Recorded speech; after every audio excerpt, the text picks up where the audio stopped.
गेहूं की खरीद सरकारी खरीद को लेकर के खाद्य आपूर्ति विभाग को नोडल एजेंसी बनाया गया है। फरीदाबाद की 5 मंडियों में गेहूं की सरकारी खरीद शुरू की गई है और यहां पहले से ही पूरी तैयारी कर ली गई, जिसको लेकर के जिला खाद्य आपूर्ति विभाग के डीएफएससी सीमा शर्मा ने इंडिया न्यूज से खास बातचीत की। क्या कुछ उन्होंने कहा, आइए सुनते हैं। इसकी अनाज मंडियों में गेहूं की सरकारी खरीद शुरू हो चुकी है और ऐसे में नोडल एजेंसी जो है वो है जिला खाद्य आपूर्ति विभाग। इस किस तरह की तैयारी की गई है, कौन कौन सी एजेंसी खरीद इस बार करेंगी और पिछली बार कितनी खरीद हुई फरीदाबाद में, इसको लेकर हमारे साथ में डीएफएससी हैं सीमा शर्मा, उनसे बात कर लेते हैं। पिछले लगातार कई दिनों से तैयारियां की जा रही थी तो सुचारू रूप से गेहूं की खरीद हो सके, किस तरह की तैयारी की गई है इस बार जिले में? देखिए, गेहूं खरीद को सुचारू रूप से चलाने के लिए हमारी तरफ से सभी कार्यों के लिए, चाहे वो लेबर से संबंधित कार्य हो या ट्रांसपोर्टेशन से, उनके टेंडर्स जो है आमंत्रित किए गए पिछले माह और वो लगभग फाइनल कर दिए गए हैं, जिनको मुख्यालय स्वीकृति के लिए हमने भेज दिया है और स्वीकृति आते ही हम ये कार्य जो है आरंभ कर दिया जाएगा। इसके साथ ही जिले में 3 खरीद एजेंसियों को इसकी तैयारी जिम्मा दिया गया है खरीद करने का, जिसमें खाद्य एवं आपूर्ति विभाग, हरियाणा वेयर हाउसिंग कॉरपोरेशन और हैफेड है।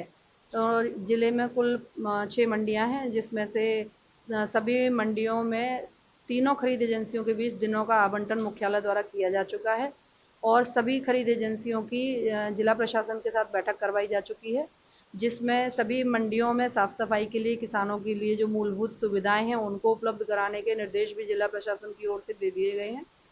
इसके अतिरिक्त भी किसानों की कोई समस्या हो या किसी अन्य अधिकारी कर्मचारी की कोई समस्या हो, इसके लिए हमने अपने कार्यालय में एक सेंटर भी बनाया हुआ है, जिस पर आप कॉल करके कोई भी अपनी असुविधा के लिए उस पर बता सकते हैं, जिस पर तुरंत कार्रवाई किया जाएगी।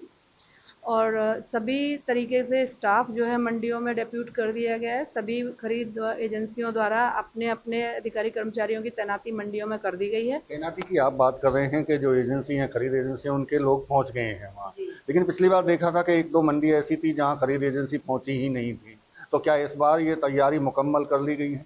नहीं, देखिए, पिछली बार भी ऐसा नहीं था। पिछली बार अगर आपको याद हो तो मौसम खराब होने की वजह से दाना खराब हो गया था और क्योंकि जो भी गेहूं हम खरीदते हैं, यानी राज्य सरकार द्वारा जो भी गेहूं खरीदा जाता है वो एफसीआई के बिहाफ पे खरीदा जाता है और उस गेहूं को खरीद करके हमें भारत सरकार को ही देना होता है।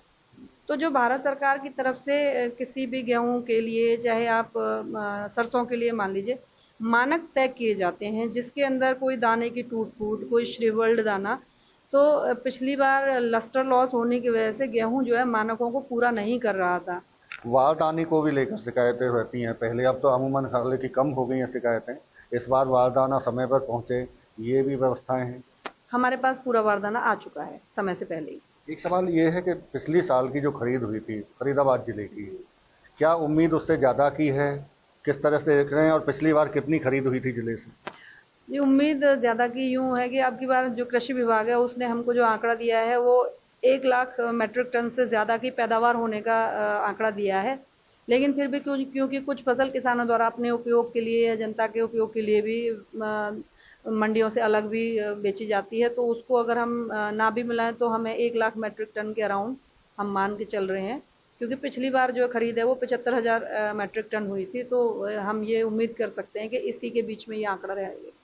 खरीद चूंकि शुरू हो चुकी है, ये कब तक होनी है खरीद? खरीद 1 अप्रैल से 15 मई तक का समय है। जी बिल्कुल, ये थी हमारे साथ में डीएफएससी सीमा शर्मा, जो उनकी तरफ से साफ किया गया है कि पूरे जिले में 6 मंडियां हैं जिनमें 5 में खरीद होगी और तमाम तैयारी पूरी कर ली गई है। वारदाने से लेकर उठान तक की किसी तरह की कोई समस्या इस बार नहीं आने दी जाएगी और इस बार करीब 1 लाख मीट्रिक टन जिले में खरीद होने की संभावना भी जताई जा रही है। फरीदाबाद से देवेंद्र कौशिक, इंडिया न्यूज।